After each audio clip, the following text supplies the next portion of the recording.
தண்ணி ஊத்துனவோ அதே ஜாதிக்காரி. என்ன புள்ளன்னு சொல்லி வந்தோம் ஒரு ஜாதிக்காரன். உங்களுக்கு புரிஞ்சிருக்கும், பார்க்குறவங்களுக்கு. பார்க்காதவங்களுக்கு புரியாது. புரியறதுக்காக நான் பேசுறதே கிடையாது. எனக்கு புரியணும், எனக்கு ஜாலியாக இருக்கணும், அவ்வளோதான்.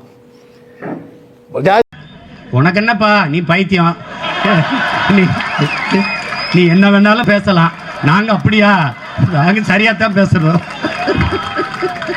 குடிக்கிறானுங்க, குடிக்கிற கூட்டங்கிறது இல்லை. இங்கேருந்து வெளியே போன குடிக்கிற கூட்டம். அவன் எப்படிக்கிறான்? ஆம்பளை பொம்பளை கூட பாகுபாடு கிடையாது. ஆம்பளை கிடையாது, பொம்பளை கிடையாது, ஜாதி கிடையாது. இவங்கெல்லாம் ஒன்னா சேர்ந்து குடிக்கிறாங்க. குடிக்கிறவனும் ஒன்னாங்கிறாங்க. ஆடையே நம்ம ஆர்மி கத்துறது போய் சாராய குடி கத்துறது வெற்றி ஆயிடுச்சு. நான் எங்க ஜெயிச்சுக்கிறேன்? எங்க ஜெயிச்சேன்? ஏண்டா 80 வயசாவது பொம்பளை பின்னாடி சுத்திக்கு இருக்க? இருடா, யோ அடி அவனை.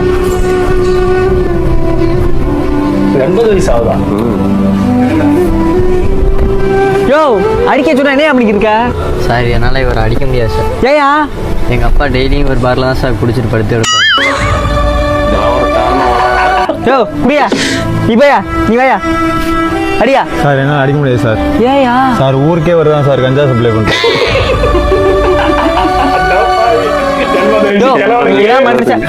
போயா நீ.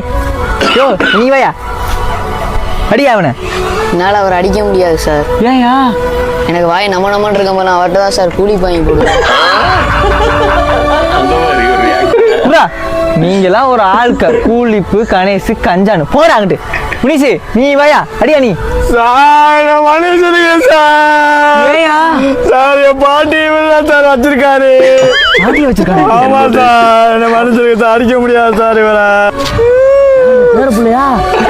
உட்கால ஒளி ஊரோல எல்லாரையும் எடுத்து வச்சிருக்காண்டா. யாரு பேரலையா? அவன் பாரு சின்ன பையன் வாய் நம்ம இருந்தா வந்து கூலி மோசமானதுடாப்பா.